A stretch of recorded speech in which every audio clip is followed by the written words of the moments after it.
plus souvent la signature d'un acte est faite d'une façon manuscrite. Cette signature peut être faite en face à face, en présence de chacune des parties lors d'une réunion, ou bien elle peut être faite par correspondance, une partie va signer un acte et l'envoyer par courrier à l'autre partie, qui va le régulariser et lui renvoyer un exemplaire. Avec le développement de l'Internet et de nouvelles technologies, cette façon de procéder fait l'objet d'une concurrence par la signature électronique. Tous les secteurs sont progressivement concernés par la signature électronique. Les banques, la finance, l'assurance, l'immobilier, et ce mouvement se trouvant amplifié par la crise liée au Covid-19.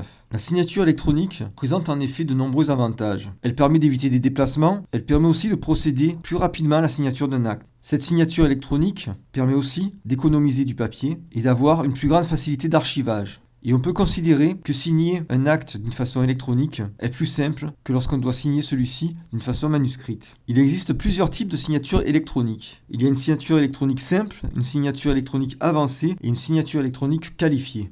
Chacune de ces signatures électroniques a un niveau de fiabilité différent. Le moins important étant pour la signature électronique simple. Ensuite, la signature électronique avancée a un niveau de fiabilité un peu plus important et la signature électronique qualifiée a le niveau de fiabilité le plus élevé. Ces catégories de signatures électroniques ont chacune un niveau de fiabilité différent ainsi qu'un niveau de complexité différent. Au plus la signature électronique est complexe, au plus son niveau de fiabilité va être élevé.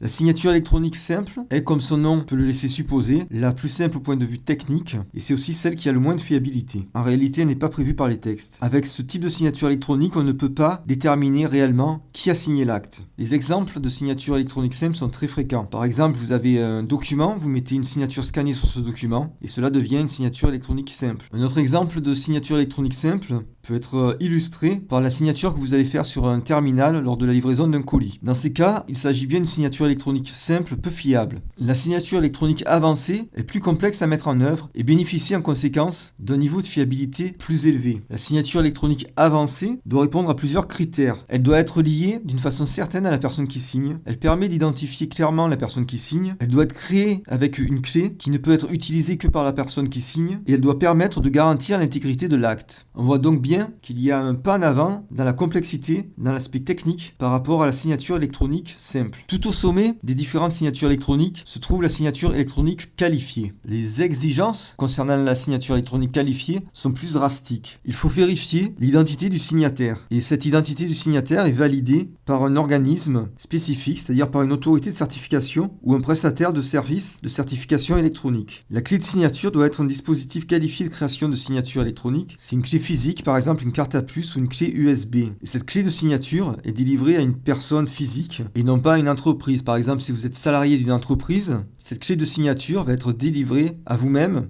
et non à votre entreprise. Les textes applicables ont une grande confiance concernant la signature électronique qualifiée, à tel point qu'ils lui accordent une présomption de fiabilité. En effet, le grand intérêt de la signature électronique, en plus de sa simplicité comme nous l'avons déjà exposé, réside dans la preuve et dans la charge de la preuve. Et c'est au niveau de la signature électronique qualifiée que ces deux intérêts sont les mieux remplis. Il existe plusieurs prestataires en matière de signature électronique. Il est néanmoins regrettable que ces prestataires donnent généralement une information très faible concernant le niveau de fiabilité de la signature qu'ils proposent. En effet, il est très difficile de trouver cette information clairement sur le site internet. Et certains, même s'ils font de grandes promesses, ne vont pas jusqu'à la signature électronique qualifiée. Ils proposent des signatures d'un niveau de fiabilité inférieur. Dans le monde des entreprises, la signature électronique est de plus en plus utilisée. Elle est toutefois aussi utilisable par les particuliers. Il faut savoir que certains prestataires de signature électronique proposent aussi leurs services pour des particuliers